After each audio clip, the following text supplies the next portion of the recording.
Hello, Gary Stearman with another Prophecy in the News daily update. I should inform you that J.R. Church is home and resting well and on the mend, and continue to pray for him. He's feeling a lot better. His sense of humor is intact. I can report that, and so that's good news. Well, today I'd like to mention something that's been in the news. I'm sure you've heard about it.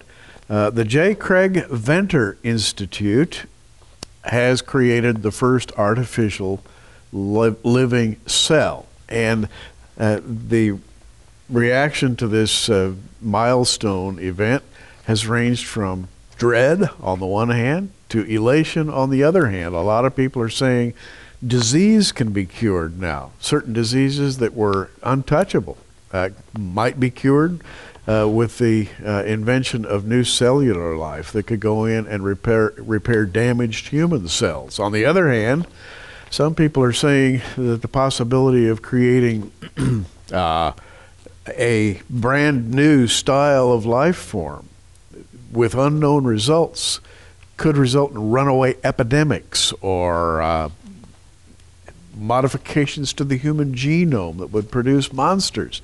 So what is the truth about this? Well, the Wall Street Journal reported on this as follows. On May 21st, heralding a potential new era in biology, scientists for the first time have created a synthetic cell completely controlled by man-made genetic instructions.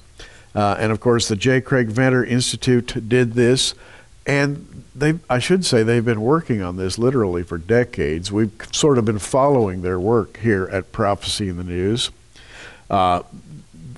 J. Craig Venter is a pioneer. He said, we call this the first synthetic cell. But he said, these are very much real cells. They were created at a cost of $40 million. They are experimental, one-celled organisms. They can reproduce. They can be manipulated. And they offer scientists the possibility of manipulating cells in a way that they've never been able to do before. Altering DNA, of course, has been accomplished many, many times. This is not a DNA alteration. This is the creation of new life, basically computer-generated life. In fact, J. Craig Venter says this: we announced the first cell that is totally controlled by a synthetic chromosome. Then we designed in a computer an existing chromosome. That is, they took an existing chromosome, they computerized it, and then he said, we built our new cell from 4 bottles of chemicals. 4 bottles of chemicals. Well, everybody's heard that DNA is comprised of 4 chemicals, the A, C, T, and G molecules.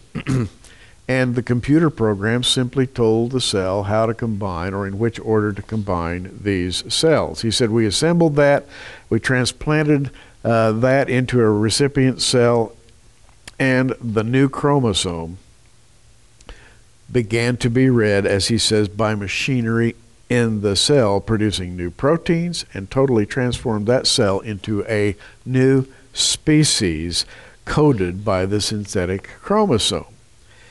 So it's the first living, self-replicating cell that we have on this planet whose DNA was made chemically and designed inside a computer. How do you feel about that? My reaction is I'm a little bit, well, maybe a lot, frightened by it because of all of the negative connotations. We'll go into that in a moment. No genetic ancestors. This cell comes without a pedigree. It came out of thin air, out of a computer.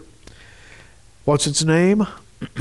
Well, software is its name. DNA software. It's a very, very big deal. Reading a news release from the Venter Institute itself, we read this. Genomic science has greatly enhanced our understanding of the biological world. It is enabling researchers to read the genetic code of organisms from all branches of life by sequencing 4 letters that make up DNA. Sequencing genomes has now become routine, giving rise to thousands of genomes in public databases. In essence, the scientists are digitizing biology by converting the A, C, T, and G's of the chemical makeup of DNA into ones and zeros in a computer, and then reversing the process. And the ones and zeros are reconverted back through the four chemicals into a new DNA chain. Let me tell you, there will be a landslide of research on the basis of what's been discovered so far. The scientific team created a new form of life. It's called Mycoplasma mycoides, and there's only one like it in the world. Here's an interesting thought.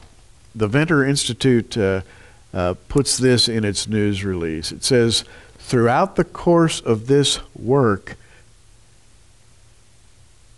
the team, that is the team who wrote the computer program, contemplated, discussed, and engaged in outside review of the ethical and societal implications of their work.